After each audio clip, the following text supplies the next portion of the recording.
Hello everybody, it's Dr. Cari and I'm here today to talk to you about something I feel really passionate about because it played a big piece in my health journey. So as you know, if you've listened to any of my videos, when I was 17 I was diagnosed with irritable bowel and I was told by my doctor I just had to live with it. And he also told me at that time that I should avoid eating fiber. If irritable bowel truly was what was going on with me, then not eating fiber was actually not the best suggestion. However, as I found out many years later, I didn't have irritable bowel. So when I didn't eat fiber, I actually felt better. So I went about not eating fiber and sort of ended up doing what looked something like a paleo diet, although I didn't do a lot of fat.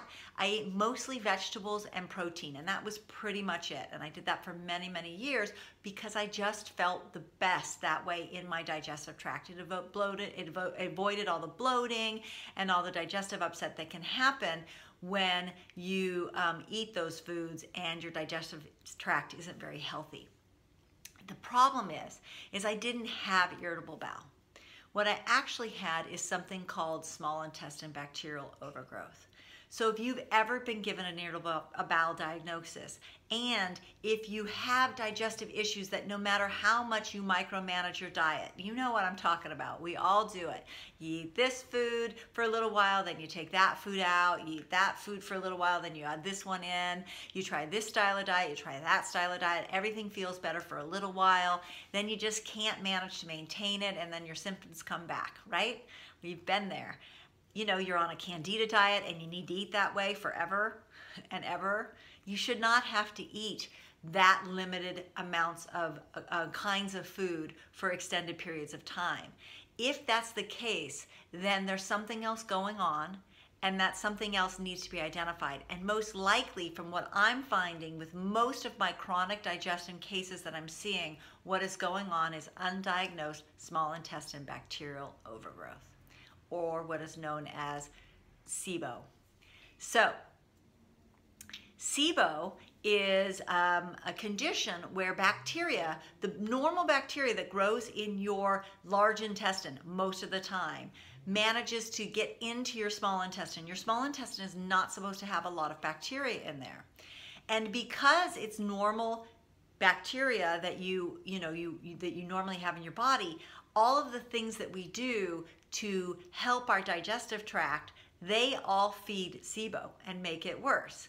So if you're a person that has a hard time eating fiber, or if you're a person that gets, bowel upset when you eat fiber, if you're a person that certain vegetables you just can't tolerate, if you're a person that beans don't really agree with, if you're a person that struggles with grains, all of these things are indicators that you might have small intestine bacterial overgrowth. Now, I'm going to do a series about small intestine bacterial overgrowth because it's so important. It's not only important to find out if you have it, it's also super, super important to treat it in the right way, because you can end up doing more damage than good. So if you are a person who has to micromanage your diet to keep your stomach from bothering you, if you're a person that has been given a diagnosis of irritable bowel and told you just sort of had to live with it, if you're a person that has some chronic health issue that you can't get to the bottom of and nobody has really looked to see whether or not you had small intestine bacterial overgrowth, then you really should get tested.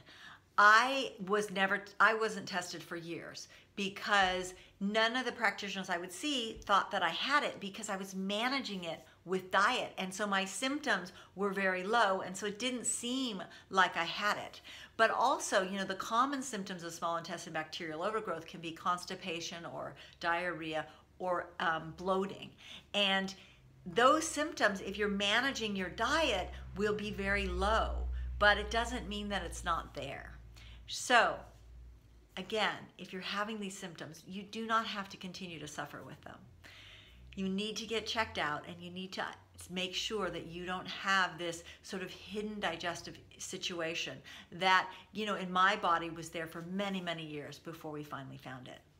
Sending you all so much love, and if you continue to watch this series, I'll give you some more information about SIBO, how it affects your body, and some of the things we can do to help you feel better.